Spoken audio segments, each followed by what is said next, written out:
Hello बच्चों, नमस्कार। कैसे हैं आप सब लोग। तो इस वीडियो को ज़रूर सुनना चाहिए उन बच्चों को जो यूपी पुलिस में डीवीपीएसटी करा रहे हैं और वास्तव में ही बच्चों के साथ कुछ गलत हो रहा है। इस वजह से ये वीडियो लेकर के आना पड़ रहा है और आपकी ये वीडियो भर्ती बोर्ड तक भी पहुँचे और ताकि बच्चों का दर्द उनको भी पता लगे कि उनके सेंटर्स पे जगह जगह क्या हो रहा है और ये क्यों नहीं होना चाहिए, उसके बारे में भी बात करेंगे। तो ये दो बच्चे हैं मेरे साथ खड़े हैं, आपने देखा होगा कि ये गौतम बुद्ध नगर डिस्ट्रिक्ट के ही हैं, जिस डिस्ट्रिक्ट से मैं वीडियो बना रहा हूँ। तो इनका डीवीपीएसटी गया गाजियाबाद, है ना दोनों का। तो गाजियाबाद में इन्होंने डीवीपीएसटी कराया और आजकल एक मामला बड़ा जोरों पर है। मेरे पास इनकी ही कंप्लेंट नहीं आई, उन्नाव से तो मामला जोरों पे कई बार अखबारों में भी आ गया है और लखनऊ में जिनकी डीवी हुई है वो बहुत सारे बच्चे कंप्लेंट कर रहे हैं। तो अलग अलग ज़िलों से कंप्लेंट आ रही हैं क्योंकि शायद सारे ज़िलों पे सभी जगह पे गाइडेंस चली गई होंगी कि इस तरह की ईडब्ल्यूएस सर्टिफिकेट नहीं लेना है। इस वजह से अब हर ज़िले से कंप्लेंट आ रही हैं और उन्होंने क्या देख रहे हैं और वो किस बेस पे कर रहे हैं उस के बारे में बात करूंगा। तो आपका नाम क्या है? अतुल मीना नाम है। अतुल मीना। और आपका? कृष्णकांत। कृष्णकांत। ये दो लड़के हैं, अतुल मीना और कृष्णकांत। इन दोनों को ईडब्ल्यूएस सर्टिफिकेट कितने कितने मार्क्स हैं आपके? कितने एक बार? सर मेरे 210 रो मार्क्स हैं। 210 हाँ। रो मार्क्स। मेरे 214 है। हाँ ठीक है, अभी नॉर्मलाइज तो आया ही नहीं है। तो ठीक है, तो आपके 210 और आपके 214 ईडब्ल्यूएस में सेलेक्ट हो ही जाएंगे। आपको भी मालूम है कि ईडब्ल्यूएस कट ऑफ 187 पे गई है। दोनों बच्चे ईडब्ल्यूएस में हैं। तो ऐसे मान रहे थे कि हम बिल्कुल सेफर साइड होंगे और सेफ होते भी शायद। और लेकिन ये सर्टिफिकेट जैसे ही लगा तो सर्टिफिकेट लगते ही वहां आ रहा है कि आपको प्रोविजनली अनफिट कर दिया और आपकी कैटेगरी चेंज करके आपको जनरल में डाल दिया गया है। क्योंकि अगर आप यहां से अनफिट होगे तो सीधी सी बात है कि आपको कैटेगरी बदलनी ही पड़ेगी क्योंकि आपका ईडब्ल्यूएस सर्टिफिकेट नहीं चला है, यानी अब आप जनरल में ही काउंट किए जाओगे। तो जनरल की कट ऑफ ही 214 पे है, तो आपके तो 210 है, आप तो वैसे ही बाहर हो गए। और आपकी अगर थोड़ी एक नंबर भी बढ़ी तो आप भी बाहर हो। तो कुल मिलाकर के जैसे ही जनरल में जाएंगे तो ये दोनों बच्चे वैसे ही बाहर हैं। तो ये ऑब्जेक्शन केवल इन बच्चों का नहीं है, ये हर डिस्ट्रिक्ट वाले बच्चे का है। और ये कैसे पता कि उन्होंने आपको जनरल में डाल दिया है, प्रोविजनली अनफिट कर दिया, ये उन्होंने खुद लिस्ट निकाली है। वो लिस्ट भी मैं आपको दिखाऊंगा। ठीक है, अभी थोड़ा सा साइड हो जाइए, एक मिनट बस मैं दिखा दूं। देखिए हिंदुस्तान ने भी कवर किया है कि उन्नाव डिस्ट्रिक्ट की, जो मैं बोल रहा हूँ कि इन्होंने डीएम को भी ज्ञापन दे करके अपनी बात बताई है कि ईडब्ल्यूएस सर्टिफिकेट अंग्रेजी में होने से हमें असामान्य जो है अमान्य घोषित कर दिया। भाषा के आधार पर प्रमाण पत्र को अमान्य करने का काम सिर्फ रिजर्व पुलिस लाइन महानगर लखनऊ में ही हुआ है। उन्नाव के ज्यादातर मतलब मुझे लग रहा है सभी बच्चों का शायद लखनऊ हुआ होगा डीवीपीएसटी। तो ये बच्चों को ये लग रहा है कि और जगह ऐसा नहीं हो रहा है, पर ये मैंने आपको गाजियाबाद की भी आपको हालत बता दी है। और ये उन्नाव की ही खबर थी कि पुलिस अभ्यर्थियों ने एसपी से मिलकर बताई, पीड़ा ज्ञापन दिया होगा, डीएम को भी दिया है, इनको भी दिया है और ये लखनऊ भी गए हैं। कुछ बच्चे इनमें से लखनऊ गए, लखनऊ भर्ती बोर्ड पहुंचे और भर्ती बोर्ड पर पहुंचकर कुछ बच्चों से ये कह दिया गया कि अभी आपकी हमारे पास फाइल नहीं आई है इसलिए हम बात नहीं करेंगे। शुरू में बात की, पर जब बच्चे ज्यादा संख्या में जाने लगे तो उन्होंने फिर ये बात करनी शुरू कर दी कि अभी जब आपकी फाइल आएगी हम तभी कुछ बता पाएंगे। लेकिन जो शुरू में बात की थी वो ये की थी कि 2-3 दिन के अंदर, क्योंकि मामले ज्यादा आ रहे हैं, आपका सॉर्ट आउट हो जाएगा। ऐसे भी कुछ बच्चों ने मुझे बताया है, वो इन्फॉर्मेशन मैं आपको बता रहा हूं। और ये जो वो लिस्ट है जिससे इन बच्चों को पता चला है कि हम प्रोविजनली अनफिट कर दिए गए हैं और कैटेगरी चेंज। देखिए जहां ईडब्ल्यूएस वाले बच्चे ये दिख रहे हैं ना सभी, मुझे तो लग रहा है कि हर बच्चे के साथ ही ये दिक्कत हो गई है कि इतने सारों की कैटेगरी चेंज कैसे हो सकती है। ये तो खुद भर्ती बोर्ड को सोचना चाहिए कि भाई आपके यूपी में शायद ऐसे ही बन रहे होंगे सारे ईडब्ल्यूएस सर्टिफिकेट, वरना हर एक बच्चा, कोई बच्चा भी शायद नहीं मिल रहा है ऐसा। आप उनमें से किसी को फिट कर दे रहे हो, उनमें से किसी को अनफिट कर दे रहे हो। इसका प्रूफ भी दिखाऊंगा अभी आपको कि कैटेगरी चेंज प्रोविजनली प्रोविजनल ऐसा लिखा है और फिट कर दिया। Category change provisional and fit, category change provisional and fit, ये सब ईडब्ल्यूएस के पे ऐसे ही लिख रहा है। अनफिट वाला ये है, एब्सेंट वाला अलग है। तो ये जितने पे भी कैटेगरी चेंज लिख रहा है इसका मतलब ईडब्ल्यूएस के बच्चे इतने सारे ईडब्ल्यूएस के ही होंगे, है ना। बाकी तो सब देखिए, इन सब पे मैंने निशान लगा दिए, कितने सारे, इतने ही रहे होंगे ईडब्ल्यूएस के इसमें, है ना, इस केस में। और शायद मुझे लग रहा है कि ईडब्ल्यूएस के शायद ये कैटेगरी वाइज भी बुला रहे हैं, तो सब ईडब्ल्यूएस वाली ही कैटेगरी है, सॉरी। तो ईडब्ल्यूएस में किसी को फिट कर दिया, किसी को अनफिट कर दिया है। क्या जो फिट किया गया है उनका बिल्कुल सही था? मैं अभी एक एग्जाम्पल लेता हूं, ये इन दोनों में आपको क्या फर्क नजर आता है। अब मैं आपको बोलूं कि भाई देखो, एक तो ये है कि इन्होंने हिंदी में लिखा, लिखे गए दोनों हाथ सही हैं, किसी ने हिंदी में भरा, किसी ने इंग्लिश में भरा, इससे तो कोई फर्क नहीं होना चाहिए। पर बाकी फॉर्मेट की एक लाइन टू लाइन अगर आप पढ़ने लग जाओ कि इसमें क्या लाइन लिखी है, उसमें क्या लाइन लिखी है, वो सब एक जैसी है, बिल्कुल कुछ भी फर्क नहीं है। ऊपर गवर्नमेंट ऑफ इंडिया, किसी में गवर्नमेंट ऑफ यूपी भी लिख देते हैं, उसमें कोई दिक्कत नहीं है। गवर्नमेंट ऑफ इंडिया लिख दिया, गवर्नमेंट ऑफ यूपी लिख दिया, तो ये एक तो ये भी एक, अगर यही रीजन होता तो दोनों में ही गवर्नमेंट ऑफ इंडिया लिख रहा है, ठीक है। दूसरा एक और रीजन दिखाऊं कि भाई इसको, एक ये कारण है कि भाई इसने अंग्रेजी में भर दी अपने नाम की स्पेलिंग, इसने हिंदी में भर दी, क्या ये कारण हो सकता है? ये तो नहीं होना चाहिए, क्योंकि हाथ से लिखी हुई है तो कोई भी कर देगा। फिर जो सबसे बड़ा कारण बताया जा रहा है उनको, इस चीज का बताया जा रहा है कि सेंट्रल लिस्ट में है जी आपकी, ये तो स्टेट लिस्ट में होना चाहिए, तो यूपी की लिस्ट में होना चाहिए था। इस सेंट्रल लिस्ट का इनको हवाला दिया गया है।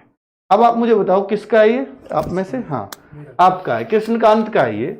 और कृष्णकांत का बता रहा है कि ये मेरा दोस्त है, मैंने उसकी डिटेल छिपा दी, कभी उस बच्चे को दिक्कत हो जाए। ये आपके दोस्त का है? जी। तो बताओ कौन सा पास हुआ, कौन सा ये वाला पास हुआ, पास करके 2 तारीख को ये पास हुआ है, और मेरा 3 तारीख को था ये। अच्छा, आप फेल कर दिए, आप प्रोविजनली फिट करे हो और कैटेगरी चेंज कर दी, ये आपके पर लिखा हुआ है। हाँ। तो बच्चे ये आपने देखा, दोनों ईडब्ल्यूएस सर्टिफिकेट बिल्कुल एक जैसे, और एक को उसमें सही मान लिया गया और एक को उसमें गलत मान लिया गया। जबकि सेंट्रल लिस्ट ऐसा नहीं है, केवल एक पे थी, दोनों पे थी। और इसी को अब तो आगे बता रहे हैं, क्योंकि यहाँ सेंट्रल लिस्ट लिख रहा है, इसलिए इसलिए बाहर करा है। आपको ये कह के आप भी आ गया, जो आपको सेम चीज सेंट्रल लिस्ट की कह, सेंट्रल लिस्ट दिखा के अनफिट करा कि क्यों फिर अनफिट हो आप, क्योंकि ये सेंट्रल लिस्ट है। बस तो फिर वो पास क्यों हो गया था? यानी अगर ये पास हो रहे हैं तो फिर तो भर्ती बोर्ड की गलती से हो रहे हैं कुछ लोग। 3 जनवरी को गाजियाबाद सेंटर पर हमसे पहले, मतलब मेरे साथ का लड़का था, उसे पास करा गया, उसका बिल्कुल सेम था, आपके जैसा ही था, बिल्कुल 3 जनवरी को। हाँ, ये तो आपके सामने एग्जाम्पल भी दे दिया मैंने आपके सामने। कुल मिलाकर के तो बच्चे, अब इसका सॉल्यूशन क्या है? देखिए सॉल्यूशन, भर्ती बोर्ड से पहले रिक्वेस्ट है कि देखिए, मुझे जो लगता है, या बच्चों को भी आप भी बताना, क्योंकि आपका ईडब्ल्यूएस सर्टिफिकेट है, कि जैसे देखो ओबीसी है, ओबीसी सेंट्रल लिस्ट में अलग हो सकता है, क्योंकि देखो जैसे जाट हम बोलें, तो एक एग्जाम्पल ले रहा हूँ एक कास्ट का, तो कोई बुरा भला ना माने, जाट कैटेगरी है तो वो ओबीसी, अगर स्टेट की में देखें यूपी में तो वो ओबीसी में आते हैं, लेकिन अगर उनको सेंट्रल की लिस्ट में देखें तो वो जनरल में आते हैं। तो ओबीसी में तो ये कंफ्यूजन है, बिल्कुल इसको मान सकता हूं, इसलिए वो स्टेट का मांगे तो ठीक है। लेकिन क्या ईडब्ल्यूएस में भी कुछ ऐसी जातियां हैं आपके अनुसार? कोई है कि भाई सेंट्रल की लिस्ट में तो वो आती है ईडब्ल्यूएस में, लेकिन स्टेट की लिस्ट में वो ईडब्ल्यूएस में नहीं आती? नहीं सर, ऐसा तो मैंने भी नहीं सुना। तो फिर अगर ऐसा है, ऐसा नहीं है, सब सेम ही है, तो फिर ये सेंट्रल लिस्ट क्यों लिखा हुआ है? मतलब फिर इस सेंट्रल लिस्ट को ही क्यों देख रहे हो? फिर तो सेंट्रल लिस्ट हो या स्टेट लिस्ट हो, फर्क ही नहीं पड़ता। और फिर अगर ये इशू अगर मतलब और भी कर रहे होते, और भर्तियों में भी हो रहा होता, तो फिर ये बच्चे अब तक जागरूक होते। ये पहली बार ही पकड़ में आया है कि ये सेंट्रल लिस्ट लिखा होता है, इसलिए भी बाहर हो जाते हैं, वरना ये कभी नहीं लिखवाते। अब कुछ जो भर्ती बोर्ड ऑफिसर्स, मतलब जो पुलिस लाइन में इनके सर्टिफिकेट डॉक्यूमेंट वेरिफिकेशन ऑफिसर्स हैं, तो वो ये कहते हैं कि भाई जो है ये डॉक्यूमेंट्स आपके, मतलब ये उनको गाइडलाइन है, मैं ये नहीं कह रहा उनकी गलती है, तो उस गाइडलाइन के अकॉर्डिंग आपका यहाँ सेंट्रल लिस्ट लिखा हुआ है। यानी सबको ऊपर से शायद एक ही फॉर्मेट दे दिया गया है, और ये बोला गया है कि जो आपके नोटिफिकेशन में फॉर्मेट था बिल्कुल वही चाहिए, ये भी बोला गया।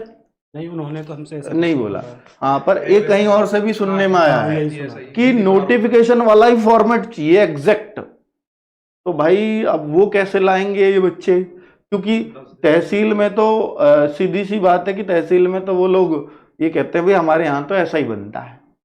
तहसील में ये थोड़ी कह देंगे कि ये नोटिफिकेशन में से इस पे मोहर लगवा के लाओ, नहीं, ये तो कोई प्रोविजन ही नहीं है मेरे ख्याल से। वो उनका अपना सेट फॉर्मेट है, उससे ही बना के देते हैं वो, है ना। तो अब ये कुछ सॉल्यूशंस सुन लो कि जो हो सकता है जिनसे आपका सॉल्यूशन, क्योंकि ये समस्या का वो बता दिया मैंने, यही बातें थी सारी, और कुछ आपको कहना है इसके अलावा? नहीं। तो अब मैं सॉल्यूशन पे आता हूँ। तो देखिए, सबसे पहले तो एक ट्वीट करिए अपना अपना लेवल का, इसको ट्रेंड कराने की जरूरत नहीं है, इससे हम पहला काम करा चुके हैं। एक आपको मालूम होगा क्या काम कराया था कि जो फॉर्म था आपका एप्लीकेशन फॉर्म, वो डाउनलोड नहीं हो रहा था, और फिर हमने यही बोला था आकर के भैया इसका जो है आप अपना जाकर के भर्ती बोर्ड को इंडिविजुअली ट्वीट करो, और वो फिर फॉर्म का लिंक आया था कि आप डाउनलोड कर सकते हो। किया था आपने भी? चलो, तो ट्वीट इंडिविजुअली अपना अपना ट्वीट करिए और इनको टैग कीजिए, तो ये ट्वीट यहां चला जाता है सीधा @UPPRPB, है ना। तो भाई इसमें आपको कोई वो कराने की जरूरत नहीं है, ट्रेंड होना चाहिए, ये होना चाहिए, वो होना है, वो जरूरत ही नहीं है। भर्ती बोर्ड जाकर प्रार्थना पत्र दे सकते हो, जो आसपास के दूर के हो सकता है ठंड में ना जा पाए, तो वैसे तो अब इनको ठंड लगी नहीं होगी जो बाहर हो गए। तो कुल मिलाकर के भर्ती बोर्ड जाकर के अपनी एक एप्लीकेशन लिखें और बताएं कि हम इस पुलिस लाइन से हैं, तो भर्ती बोर्ड को भी पता चले कि हर पुलिस लाइन पे भारी दिक्कत हो रही है, तो कुछ तो चूक हुई है आप लोगों से, ठीक है। तो अब सबसे बड़ी बात है कि इनको वापस ही कर दिया, इनका सर्टिफिकेट वापस कर दिया ना? नहीं, वापस नहीं करा, अच्छा, जमा कर लिया। हाँ। अब जमा कर लिया तो अच्छी बात यह है कि अगर जमा ही कर लिया है तो फिर तो आपको उसको चेंज करने में बस लिस्ट में ही चेंज करना है कि आप भी फिट हो गए। प्रोविजनली फिट, कैटेगरी चेंज, ये तो बहुत सारे बच्चों को ले बैठेगा। डीएम को ज्ञापन दे सकते हैं, बिल्कुल दे सकते हैं, ठीक है।